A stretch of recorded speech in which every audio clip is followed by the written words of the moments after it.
దేవునికి స్తోత్రం. ప్రియమైన దేవుని ప్రజలారా, ప్రభువైన యేసుక్రీస్తు వారి పేరిట మీకు శుభములు తెలియజేస్తున్నాం. ప్రతిరోజు మనం దేవుని వాక్యాన్ని ధ్యానిస్తూ ఉన్నాం. నేటి దినాన మన వాక్య ధ్యానం ఏంటంటే 118వ కీర్తన 8వ వచనం. మనుషులను నమ్ముకున్నటి కంటే యెహోవాని ఆశ్రయించుట మేలు, రాజులను నమ్ముకున్నటి కంటే యెహోవాను ఆశ్రయించుట మేలు. హల్లెలూయా. చూడండి, ఈ యొక్క కీర్తనాకారుడు ఏమంటున్నాడంటే, మనుషులను నమ్ముకున్నటి కంటే యెహోవాని ఆశ్రయించుట మేలు, రాజులను నమ్ముకున్నటి కంటే యెహోవాని ఆశ్రయించుట మేలు. అంటే మనుషులు, రాజులు, చూడండి ఇద్దరు మనుషులే, కానీ వీళ్ళు మామూలు వంటి వాళ్ళు. రాజులు అనేవారు ఒక ఆధిపత్యాన్ని వహించిన వంటి వారు. మనకి ఆ యొక్క వ్యక్తి దేని విషయంలో ఈ మాట అంటున్నాడు? యెహోవా దయాళుడు, ఆయన కృప నిరంతరం ఉండడం, ఆయన కృతజ్ఞతాస్తుతులు చెల్లించుడి అని చెబుతూ ఇక్కడ ఏమంటున్నాడంటే, నరులు నాకేమి చేయగలరు? యెహోవా నా పక్షమున వహించి నాకు సహకారి అయి ఉన్నాడు. నా శత్రువుల విషయమై నా కోరిక నెరవేర్చుట చూచెదను. హల్లెలూయా. శత్రు సైన్యము అతని మీదకి వచ్చేస్తున్నప్పుడు ఆ శత్రువుని ఎలా జయించాలి అని అనుకున్నప్పుడు అనేక విషయాల్లో దేవునికి ప్రార్థన చేస్తూ అతను ముందుకు వెళుతూ ఉండేవాడు. అప్పుడు శత్రువుల మీద అతనికి విజయం వస్తూ ఉండేది.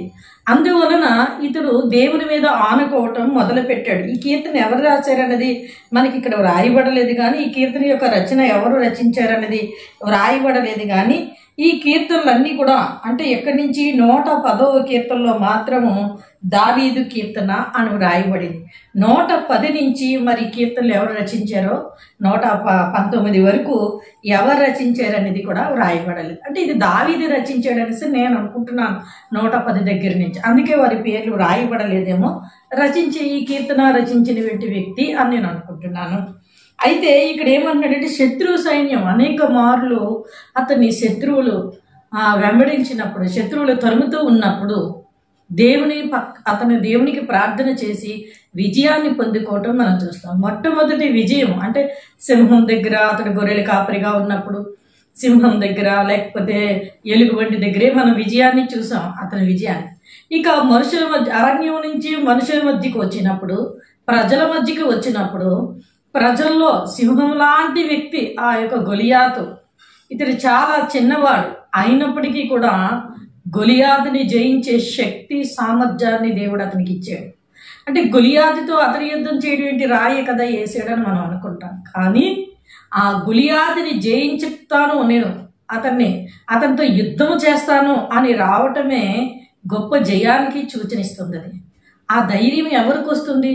రాజులు సైతం అందరూ కూడా, ఆ యొక్క దేశంలో ఉన్న వారందరూ కూడా గొలియాతు వారిని దూషిస్తున్నప్పుడు వారందరూ కూడా మౌనంగా ఉండిపోయారు, ఏమీ అనలేకపోయారు. 1 రోజు 2 రోజులు కాదు, 40 దినాలు. అప్పుడు 40వ దినాన దావీదు వెళ్తాడు. వెళ్ళి ఈ సున్నతలేని ఫిలిష్తీయుడు ఎందుకు ఇలా మాట్లాడుతున్నాడని చెప్పి దేవుని నామములో అతను నిలవబడతాడు. అంటే మొదటి విజయాన్ని అతడు అక్కడే చూశాడు. తన జీవిత విధానంలో మనుషుల మధ్య గొలియాతు ఎవ్వరూ జయించలేని, అందరూ భయపడిపోతున్న వ్యక్తి విషయంలో దేవుడు తన పక్షాన ఉన్నాడని, దేవుని పక్షాన అతడు ఉన్నాడని ఒకరికి ఒకరు అనుకుని వెళ్ళినప్పుడు అతని పక్షాన దేవుడు వహించి గొలియాతు మీద విజయం పొందుకున్నాడు. అందుకని ఇక్కడ కీర్తనలో ఏమంటున్నాడంటే, నా శత్రువుల విషయమే నా కోరిక నెరవేరుట చూచెదను, మనుషులను నమ్ముకున్నటి కంటే యెహోవాని ఆశ్రయించుట మేలు, రాజులను నమ్ముకున్నటి కంటే యెహోవాను ఆశ్రయించుట మేలు.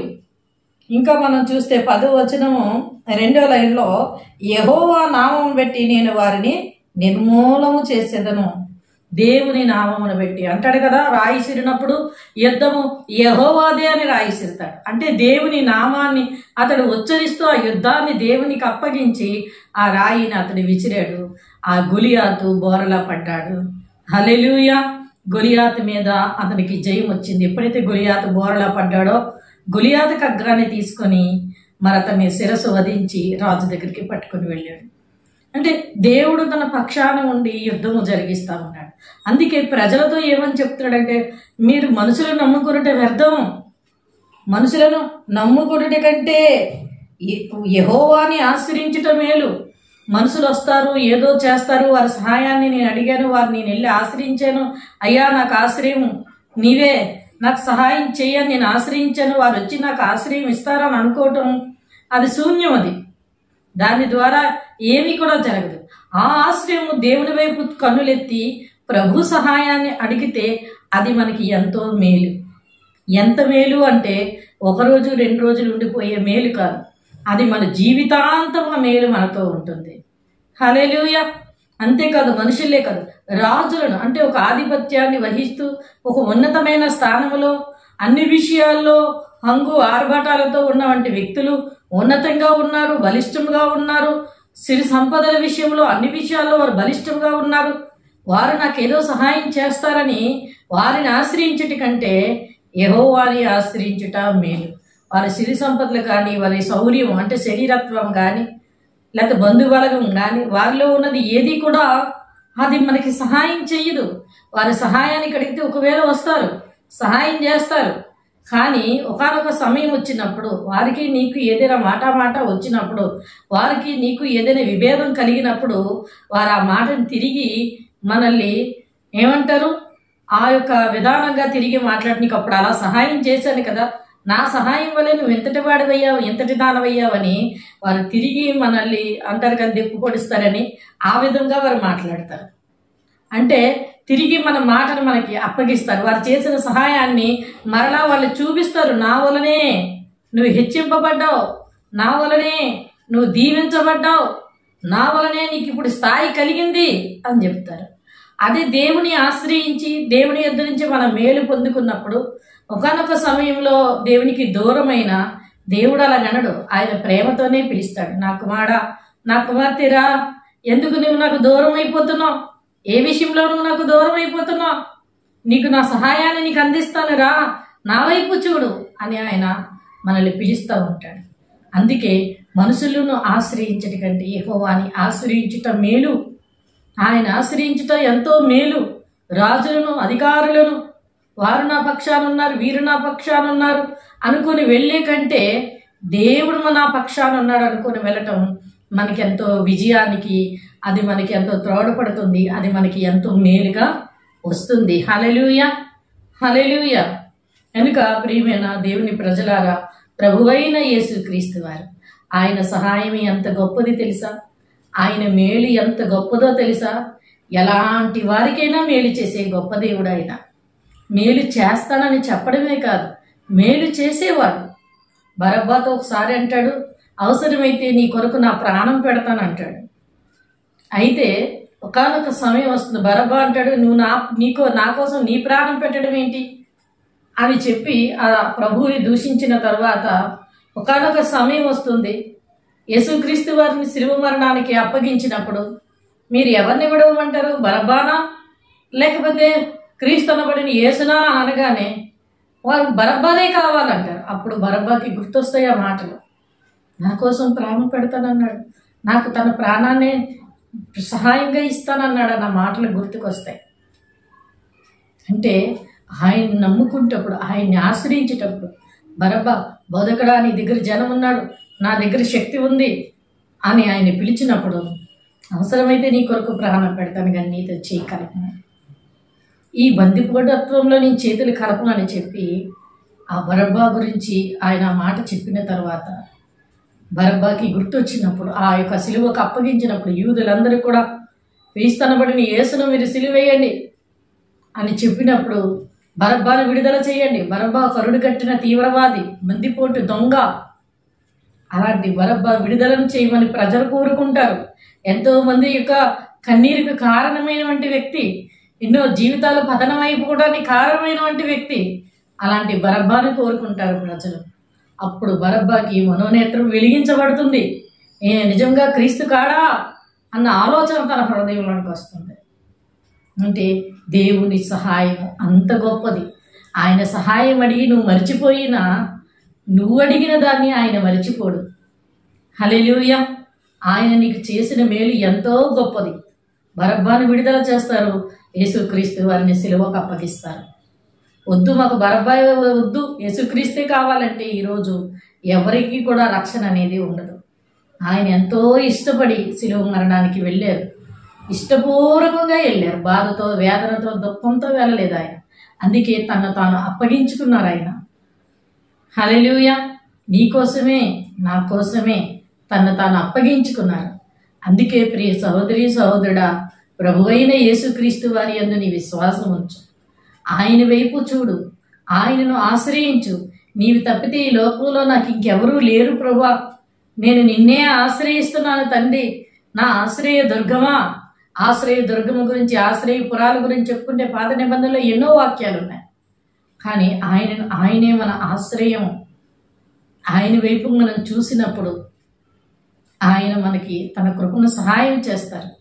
ఎందుకంటే ఆ తండ్రి అయిన దేవుడు మోషేకి ఆ యొక్క పదాజ్ఞలు ఇచ్చేటప్పుడు చెప్తా ఉన్నారు, ఎవరైనా ఒకరిని తెలియకో కొట్టి చంపినా చేసినా వాడు ఒక పురముని కట్టించు, ఆ పురములోనికి అతడు వెళితే అతడు రక్షింపబడతాడు, వెంటనే అతనికి శిక్ష తగ్గుతుంది. ఆశ్రయపురం, ఆ ఆశ్రయపురమే ఇప్పుడు యేసుక్రీస్తు వారు.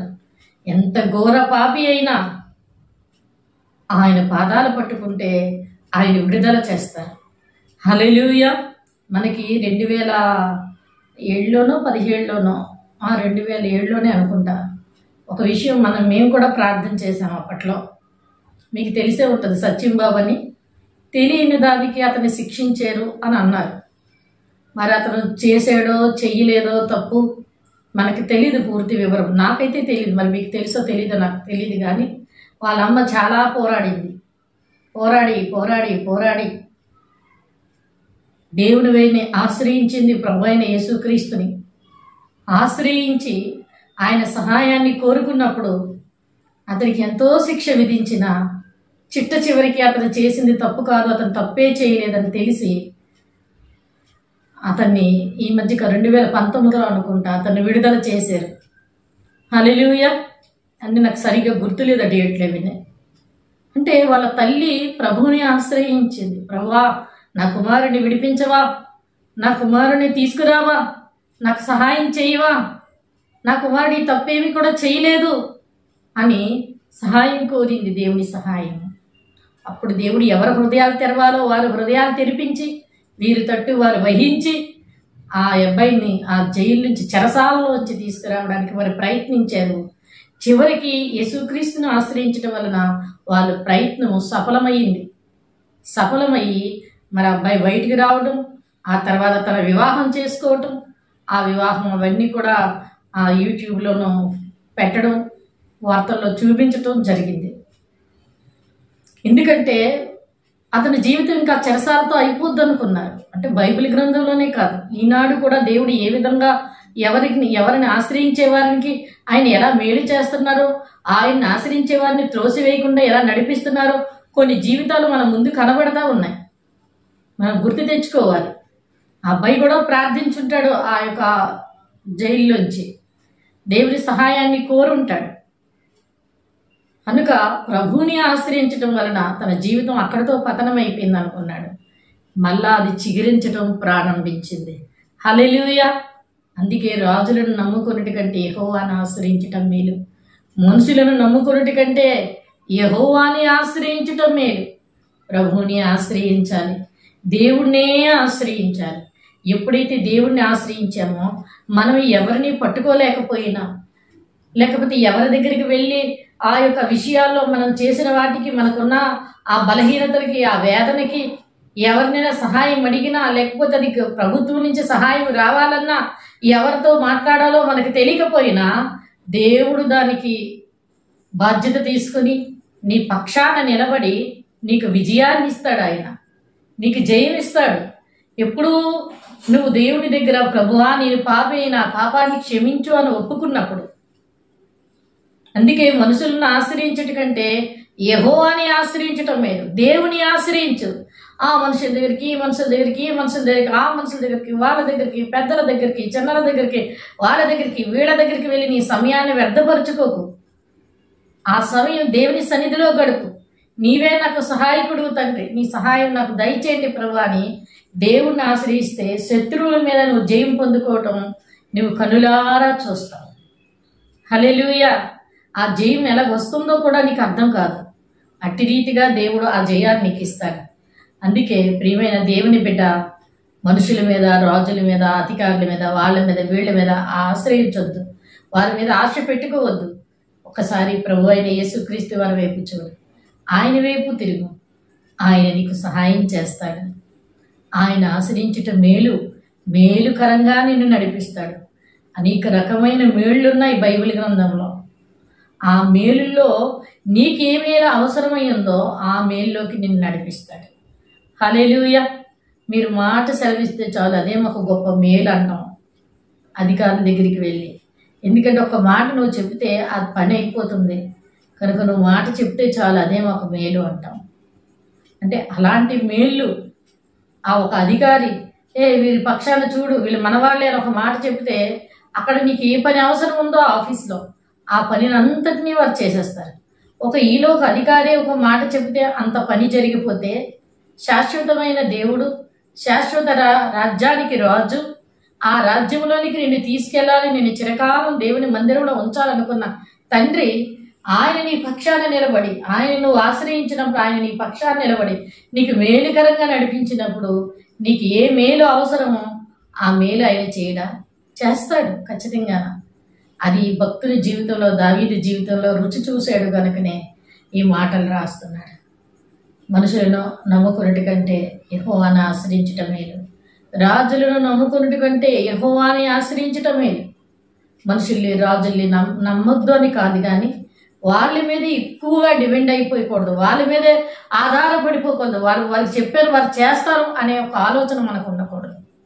నేను దేవుని దగ్గర మొరపెట్టుకున్నాను, దేవుడు చేస్తాడని నమ్మిక ఉంచినప్పుడు, దేవుని యందు మనం ఆశ్రయించినప్పుడు మనకి ఎన్నో మేలుడు ఉపకారాలు చేసి ఆయన మనల్ని దీవించి ఆశీర్వదిస్తారు. కనుక అలా చేసి ప్రభు ఇచ్చిన దీవెన ఆశీర్వాదాలు పొందుకుందాం. కొద్ది మాటలు దేవుడు దీవించును గాక. ఆమేన్. కళ్ళు మూసుకుందాం, ప్రార్థన చేసుకుందాం. మహాపరిశుద్ధమైన మా ప్రియ పరలోక తండ్రి దేవా, ఇంతవరకు మీ పరిశుద్ధాత్మ శక్తి చేత మీరు మాట్లాడినందుకు వందనములు. ఎత్తబడిన వాక్యం నూరంతులుగా ఫలించులాగున సహాయం దయచేయండి. వాక్యం విని విడిచిపెట్టేవారిగా కాకుండా దేవా, వాక్యానుసారమైన జీవితాన్ని జీవించుటకు సహాయం దయచేసి మీరే మహిమ పొందుకోండి నాయన. రాజులను ఆశ్రయించుట కంటే యెహోవాని ఆశ్రయించుట మేలు, మనుషులను నమ్ముకున్నటి కంటే యెహోవాని ఆశ్రయించుట మేలు అంటున్నారు. మేము ఏ రాజుల వైపు చూస్తున్నామో, ఏ మనుషుల వైపు చూస్తున్నామో తండ్రి, మాకు సహాయం కావాలని ప్రభా దేవా, మా సహాయకుడు నీవే తండ్రి నాయన. అయ్యా, మాకు సహాయం దయచేయండి ప్రభా తండ్రి. మీ సహాయం మాకు సమృద్ధిగా అందించమని దేవా మీకే వందనాలు చెల్లించుకుంటూ ఎత్తబడిన వాక్యం నూరంతుగా ఫలించేలాగా సహాయం దయచేసి మీరే మహిమ పొందుకోమని యేసు పరిశుద్ధ నామమున స్తుతించి వేడుకొనుచున్నాం పరమ తండ్రి. ఆమేన్. God bless you.